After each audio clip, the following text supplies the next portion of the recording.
Gaming Tech, and today in my hand I have the PS Vita. This video is dedicated to this little thing right here. A lot of you are gonna say, wow, okay, dislike, leave, whatever. That's fine. But this is to all the people that own a PS Vita. Kudos to the people that support the Vita. Kudos to Sony on winning the T3 Gadget Awards. The T3 Gadget Awards. Basically what this is an event that's held in London every single year for the best gadgets. They break them down into gaming, technology, hospital, basically stuff like, they break it down into category. And the Vita has won Gaming Gadget of the Year. Now I know everyone's gonna be like, oh shit, what happened to the 3DS? Let's be real, people. The PS Vita is not a paperweight. For what the system is, and I'm not talking sales, I'm not talking games, I'm not talking the company behind it, I'm talking about the hardware. I'm talking about what this thing has inside of it, what it can do. But first off, let's go ahead and tell you what won the events. What won the events was basically the Raspberry IP, the Raspberry Pi. That is basically a device. It's basically like a credit card size machine that's founded to help teach the basics of computer science in school. So this is a pretty serious event. It's just not. It's not in the gaming community like that. It's basically for people that are tech heads. They basically know about this stuff, like people that's into hardware, computers, and all that other stuff. So let's go ahead and tell you. By the way, it's basically for innovative. For what this device can do, basically being innovative. Yes, for all those people out there that are saying, oh my god, the Vita's not innovative, it's just a souped up PSP. That's your opinion.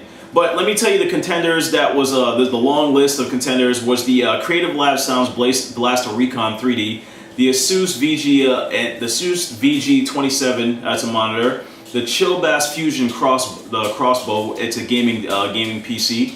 The PS Vita, of course, the NVIDIA 3D Vision 2, the Alienware M18X, the Alienware X51, the OnLive system itself, and the iPad 3 and the 3DS XL. Now, a lot of you are going to be like, oh my god, then the 3DS should have won. Again, you're thinking inside the box of brand loyalty.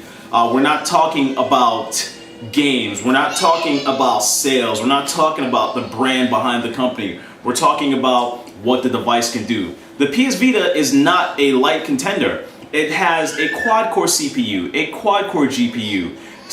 Granted, it doesn't have the RAM of the iPad, but this thing is just as or somewhat more powerful, take it or leave it for whatever you want, as the iPad 3. Granted, it doesn't have a, Retina display. This thing has a OLED display, a 5-inch OLED display, dual analog sticks, front-facing camera, Bluetooth, Wi-Fi, being able to chat with your friends on live. It has Facebook, it has a browser, it has all the stuff. Sony is updating it every day. Now it even has PlayStation Mobile. It basically has everything. Skype to talk with your friends, and party mode. And being able to play all your PlayStation 1 games, being able to play your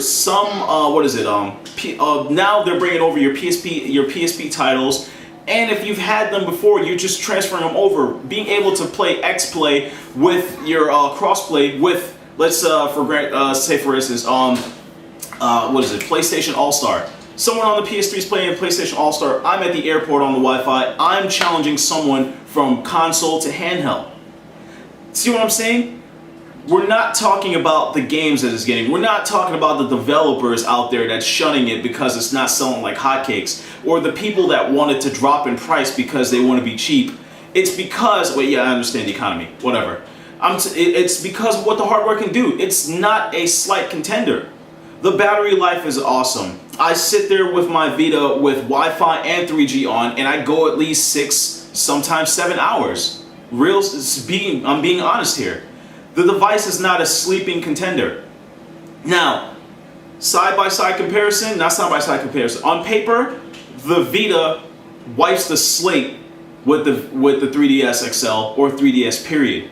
Now, a lot of people are gonna be like, "Oh my God, now you're just being biased." I'm not being biased. I'm not taking anything away from the 3DS. The 3DS is an amazing piece of hardware. The 3D technology, it's great. The dual displays, that's awesome. But you gotta remember, this also has innovation. No other handheld has dual analog. No other handheld has a back touch. No other handheld has multi-touch capacitive. Yes, capacitive. I'm not talking resistive what the 3DS has. I'm saying capacitive. The multi-touch capacitive touchscreen. The color, because it's a Samsung OLED display. The front-facing camera, being able to be on the road and calling your friends via Skype on your Vita on the road. Being able to tune in with your unlimited Sony music on the road and play as you go.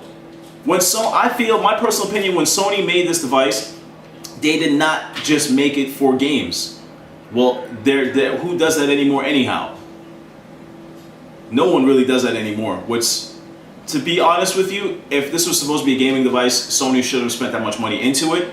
They should have just made a gaming device, made it cheap, didn't put all those features to it. But this is what it is here. There's nothing I could do to take that back. The PS Vita has won TG Gadget Awards of the year for Best Innovative Gaming Gadget. And again, I'm not talking sales, I'm not talking brand, I'm not talking who likes it, who hates it, I'm not talking how much it costs, I'm not talking about the games it's not getting, I'm talking about what the Vita is. Being able to open multiple applications at the same time. Being able to listen to music, your own music, while you're playing your own game. Being able to use party chat and chat with your friends, up to 6 people, while you're playing a different game. Being able to use your random Bluetooth headset, connect to this, and do whatever you want. Think about it. The iPad 3 has a quad-core GPU of what this has. Then it has its own processor, which basically shits on it by how much RAM it has and all this other stuff. But to think of it as saying that you want it to be $179.99 for what's inside of this, I know granted the years changed, but at launch, what this device can do, 3G, GPS, maps, all that. Basically, Sony went ahead and threw everything in this thing so you can carry it everywhere. You can if you have a Skype account, it's a phone.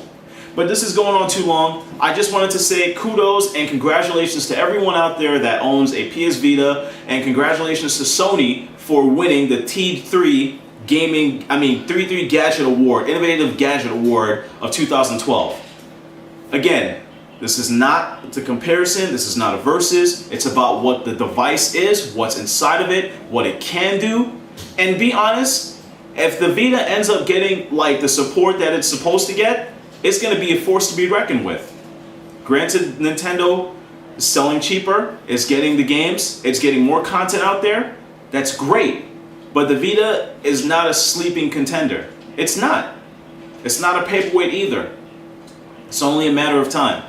Again, this is DC1983, your gaming tech, and kudos to everyone out there. Congratulations, Sony, again for winning the London T3 Gadget Award 2012.